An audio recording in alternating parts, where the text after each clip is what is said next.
So hello guys, let me show you how my bird does bait. Actually, now I read the book on how birds do does bait. Now bird, you never see one bird does baiting. Bird does bait in group. You never see one bird. Now why do they does bait in group? Now when they are does baiting, one is at vigilant if there's any predator coming to attack them, while others does bait. Now it's more like they go in circle. Does baiting in circle. That's why you will never see one bird does baiting on its own. No, you always see them in group. Now let me show you. This is how this is it. This is how birds does bait. You see how they are. I just wish anyone can just do the men whatever they do. Which if you see. So this is how bird does bait. They don't does bait one, you never see bird does bait. But now after does baiting now, they will just stand up and flap themselves. Now why are they flapping themselves? They flap out all the birds. I think to me they are washing their body. I think to me they are sanitizing their body with it. Now they could only perform this activity when your litter is fresh. Now if your litter is not fresh, they cannot. If your litter is wet, they cannot. If your litter is cakey, they cannot. That's why please go check my videos. You will see. Okay, this is stretching. You see, that's how it's stretched. So you never see one bird just does baiting on this or no. You see them in group, does baiting in group. So that is just one. Now when they're done does baiting now, you just see them. They will stand up and flap their wings. Again. You just see them. They will stand up and flap their wings. So I think I'm distracting them though. Okay, so that is when you see my bird does baiting. This is wonderful. I just love the fact that these guys are. I give them that convenience they need to dust bait, distribute preen oil, flap their wings, run around, play and all this stuff. It's just awesome.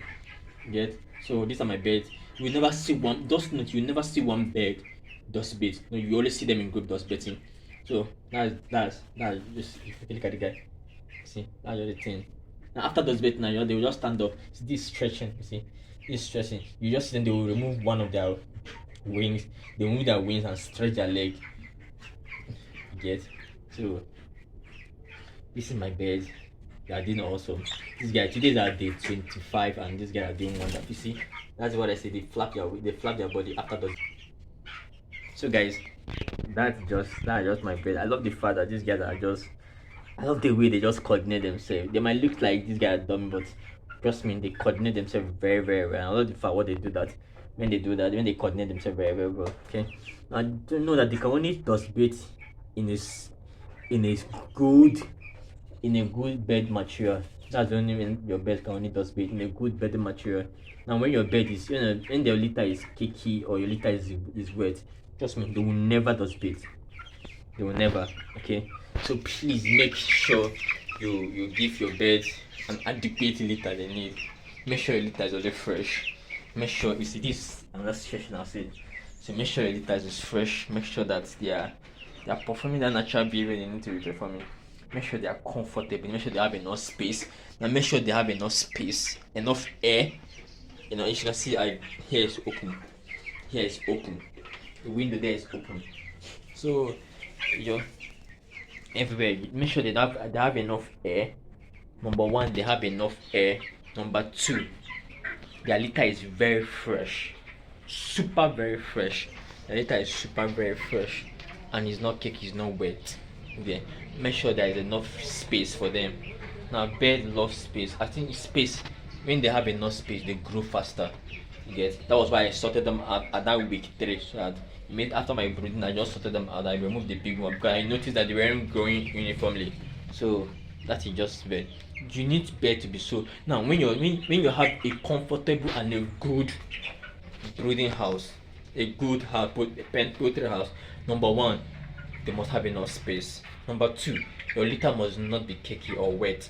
Number three, they must be comfortable to perform the natural behavior, dust baiting, preen oil distribution, running around, flapping their wings, stretching themselves. So that is just the thing. Number 4, make sure there is always water. Make sure there's always water. Number 5, make sure there's always feed. Number 6, make sure that these guys are using your stock sense. Make sure that you study them thoroughly. Like me now, I've been here for since morning. I've been here. I just want to observe if these guys are doing wonderful. I just want to observe if they're doing okay. And trust me, they'll be doing wonderful. Until today is our day 25, and trust me, these guys are doing awesome. I just like the fact that they're just good. They're just good. When you enter your farm, see, let me show you something. See, this is this guy. He's stretching the leg. You see, so when you're in love with your birds, you actually study what they do, and trust me, you enjoy the moment with them. Like me, I can sit down here with them and tidy up where I need to tidy up. See, so yeah, so that is me and my birds.